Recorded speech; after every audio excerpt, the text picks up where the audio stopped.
Nag-aalala ka ba sa maraming bagay ngayon? Alam nyo, meron naman tayong kanya-kanyang battle araw-araw. Kaya gusto lang kita paalalahanan, hindi gamit ng opinion ko, pero gamit ang salita ng Diyos. Sabi dito, huwag kayong mag-alala sa anumang bagay. Sa halip, ilapit sa Diyos ang lahat ng pangangailangan nyo sa pamamagitan ng panalangin na may pasasalamat. Kapag ginawa nyo ito, bibigyan kayo ng Diyos ng kapayapaan na siyang mag-iingat sa puso ninyo at pag-iisip dahil kayo'y na kay Kristo Jesus. At ang kapayapaang ito ay hindi kayang unawain ng tao. Sobrang thank you, Lord, sa reminder na to. Kasi may mga panahon sa buhay natin na mas nananaig yung takot, yung anxiety natin.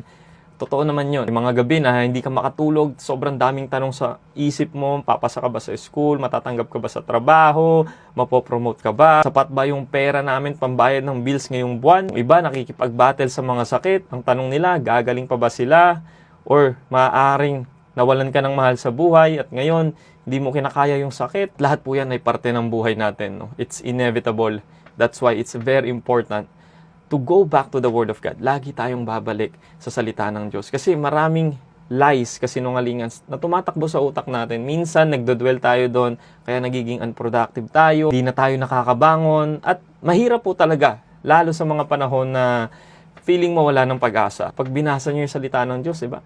Nakita nyo yun, mahirap i-apply, but we live by faith, not by sight. Kumbaga sa gitna ng kaguluhan ng isip mo, bigla mong nabasa yung Word of God. Sabi ng Diyos dyan, do not be anxious about anything. Kung iisipin, mahirap talaga, di ba? Grabe naman yun, Lord. Paano yun? Paano namin gagawin yun? Paano hindi mabalisa kapag parang gumuho na ang lahat sa buhay ko? Alam nyo, kapag binasa nyo po yung context ng verse na yan, sinulat yan ni Apostol Paul sa bilangguan, sa kulungan. So habang nakakulong siya, walang kalayaan, walang katiyakan, walang kasiguruhan kung makakalaya pa siya. Pero ang laman ng puso niya, kapayapaan. Kaya sinabi niya sa verse na yan, kapayapaan na hindi kayang unawain ng tao. Yun ang kayang ibigay sa atin ng Diyos.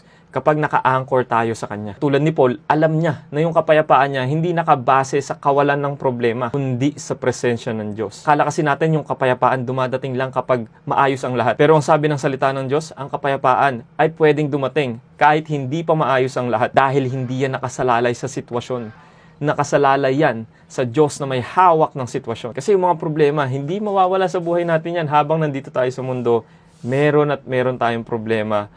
Pero kapag meron kang presensya ng Diyos, meron kang kapayapaan. Yan yung kapayapaang hindi mo maipaliwanag.